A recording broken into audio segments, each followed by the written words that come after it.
Alright guys, welcome back to another video. Thank you so much for tuning in. For today's video, we're going to be installing the aluminum turbo inlet from GrimmSpeed.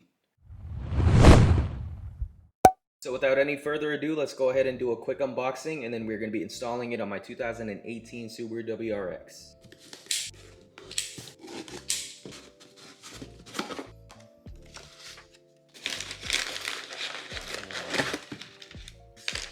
Here it is. Okay, so right out of the box, you get a couple hose clamps, some Allen bolts, 4 in total. This metal piece right here, I believe if you have a 17 plus WRX, you'll need this for the electrical connector. Otherwise, I'm not sure if you'll need it if you have a 15 through 16 WRX. And then of course you have this bypass valve coupler with the GrimmSpeed logo on it. And then we get to this piece right here. So this is a solid cast aluminum turbo inlet, and I actually ended up buying 2 inlets. I bought this one right here. I'm sure you guys have seen it around. This one specifically is from Blocks Racing. I bought it the day before the GrimmSpeed one came out, so now I have 2 of these sitting around. But I decided to obviously get this one because for a few reasons actually, and I'll just quickly breeze through it because I want to get this installed right away. Don't get me wrong, these are great, but I've seen a lot of issues with the aftermarket boost controller. So if you have the GrimmSpeed boost controller, you're gonna have to modify it so that it fits on to this. And based on the videos that I've seen online, the connections didn't look stable, and I just didn't want anything happening to the car, the boost controller falling off while I'm driving. So I decided to keep this, but I also bought this one instead. So with the GrimmSpeed one, you're not gonna need to cut anything. Obviously with this one, you're gonna have to cut it depending on your intake setup. If you have a aftermarket intake, then you're gonna have to cut it to where it's the same length as the OEM turbo inlet. But yeah, nothing against this. I'm sure this is great if you have a stock boost controller. So unfortunately for me, I need something without too many modifications just because I don't believe in doing that.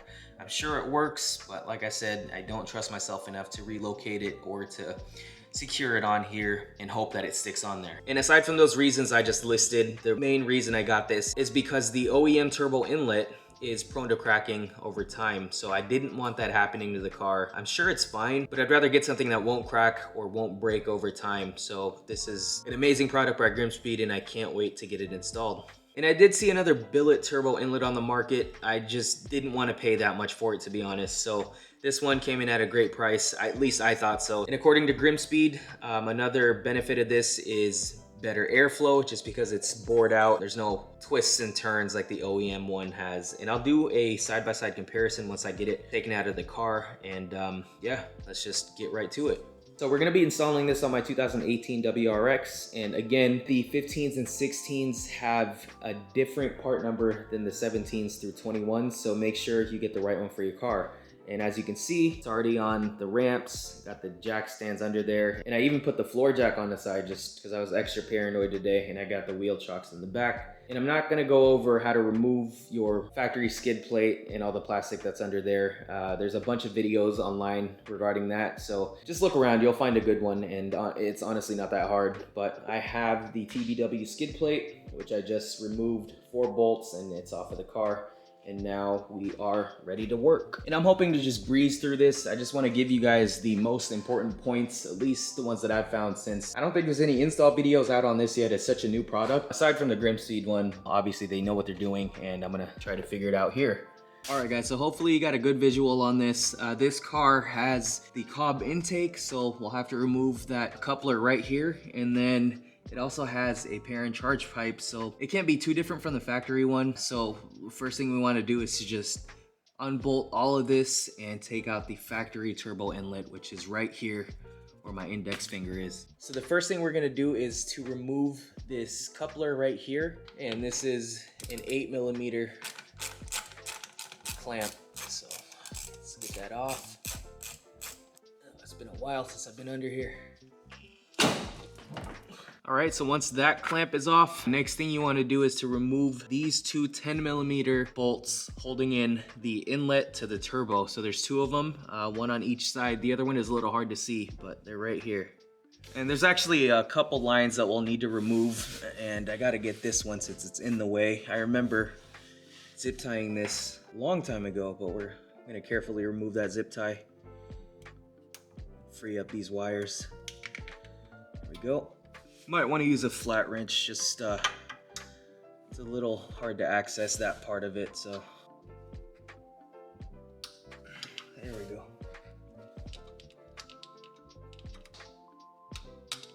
Okay, got one. Let's get the other side.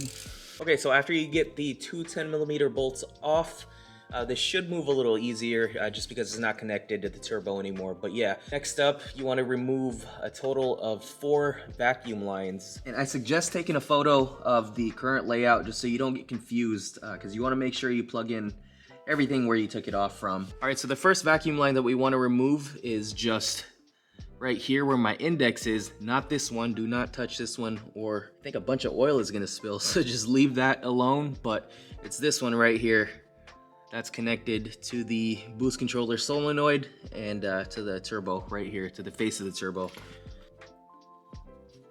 Okay, so that's off. So after you get that first line off, the next one you want to remove is this one right here. And if you follow it, it just goes here and then to this right here.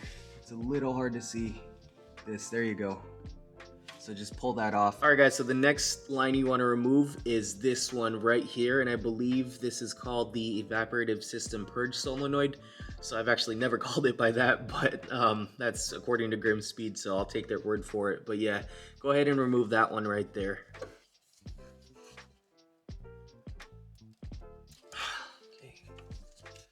That's off. And after that's removed, the fourth line that we want to remove is the line that is connected to the bypass valve right here.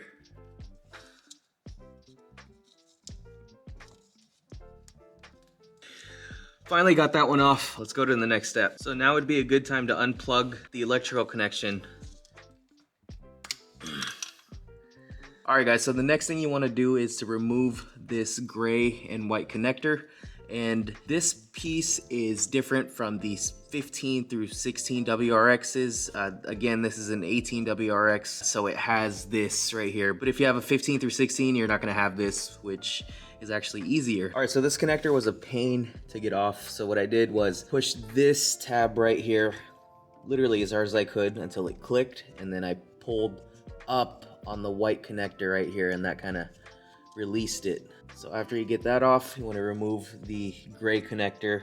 Ideally, I wanted to remove this thing as a whole off of the inlet, but I literally couldn't do anything about it. I tried every possible way, so now I'm just gonna remove it separately. All right guys, so I finally got the gray clip off of the turbo inlet, and you literally just had to push in and then lift it up. There's a little tab right there that you need to press in to be able to get it off of this metal piece right here. And it's been a while since I have done this, so I'm a little rusty at it right now, but I can't make this stuff up. This is the most perfect timing of this install. As you can see, my bypass valve is right here, and I'm supposed to remove that as well so I can transfer it onto the GrimmSpeed one.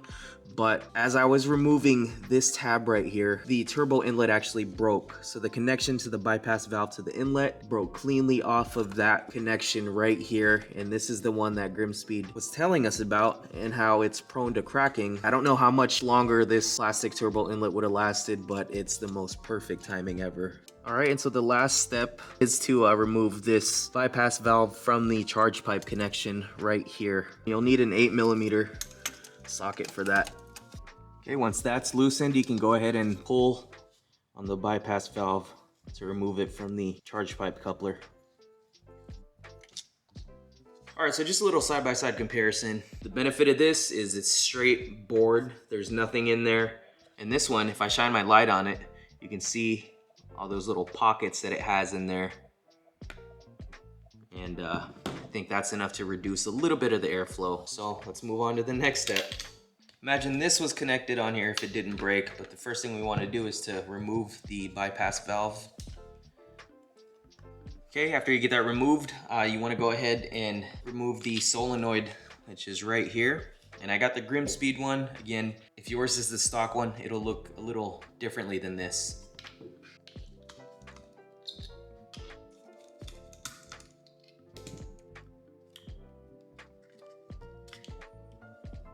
So next up, you want to go ahead and install the boost controller solenoid to the actual turbo inlet, and it directly mounts onto there, which is why I think it's so great.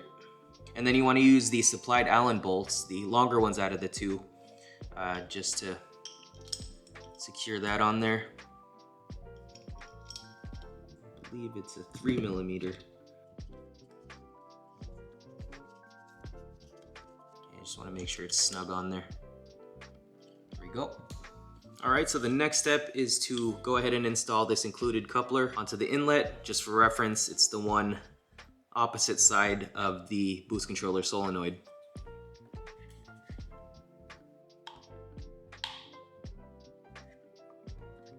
Okay, there we go. And then we may or may not have to cut this depending on the fitment on the car, so we'll just have to test fit it and then see how it goes from there. Okay, so I actually just did a test fit, and I don't think we're gonna need to cut on the coupler, so we're gonna go ahead and just tighten it down. All right, so as you can see right here, I tried to move the clamps as far down as I could, but the bead is right there. So just as long as this clamp doesn't go over that bead, you'll be fine, and that won't go anywhere. And same thing with the top. I just try to get as close as I can to the bypass valve right there. So now that we got this all buttoned down, it is now time to reinstall it back into the car. So let's do that. So back under the car, let's go ahead and fit this through. I'm gonna start off with the connection to the bypass valve and the charge pipe up here. After that, we wanna go ahead and get the two 10mm bolts that we removed from the first step and go ahead and mount the turbo inlet to the actual turbo. And I left the coupler onto the charge pipe and the bypass valve loose for now until I get the final fitment. And you want to be very careful tightening these down. You don't want to strip the threads on the turbo itself. Then you're going to have a real big headache if you do that. Okay, just want to make sure it's snug. Don't overly tighten it. All right, so after that, you can go ahead and tighten the clamp to the bypass valve. All right, so now that is fully secured on there, we can go ahead and put the vacuum lines back in. Just remember everything that you took off and make sure that they are all connected. It shouldn't be too hard. You can see that the tubes are already directing towards the correct port that they need to go into, so we'll just kind of stick them in there as we go. All right, so this next step only applies to 2017 and up WRXs. The years prior don't have this assembly right here. So what you want to do is you take the metal tab that's included in the kit and you want to plug it in just like so. And this is only actually to mount this plug to the turbo inlet right here on the side. So let's plug this in. All right, so I finally got this thing into place. I just pushed it in there until it clipped in just like so. So after that, you want to take the white PCV connector right here and stick it onto the inlet. There we go. It doesn't click in or anything, but it definitely moves down. All right, so after you get that plugged in, you want to go ahead and take your gray clip and then just plug that onto the white one. You'll hear it click. All right, so after you get that plugged in, you want to go ahead and secure this to the turbo inlet itself using the 2.5mm Allen bolt. So the kit came with two of these, but I can only find one place for it, so I'm not sure if it's an extra one or...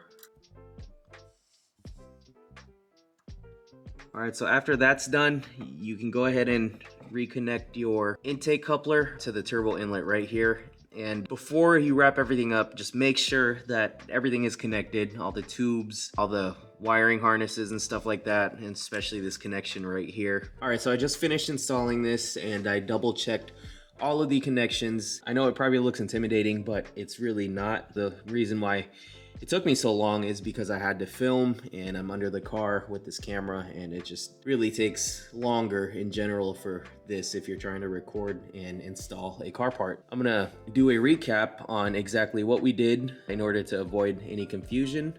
So we first started off by removing these two 10mm bolts holding in the stock turbo inlet onto the turbo. There's one on each side, one, and then the other one is just right there. Next, we disconnected the intake from the turbo inlet, and it's just one clamp. So there's a total of 4 vacuum lines that we removed, and I'm gonna go over them right now. So the first one is right here.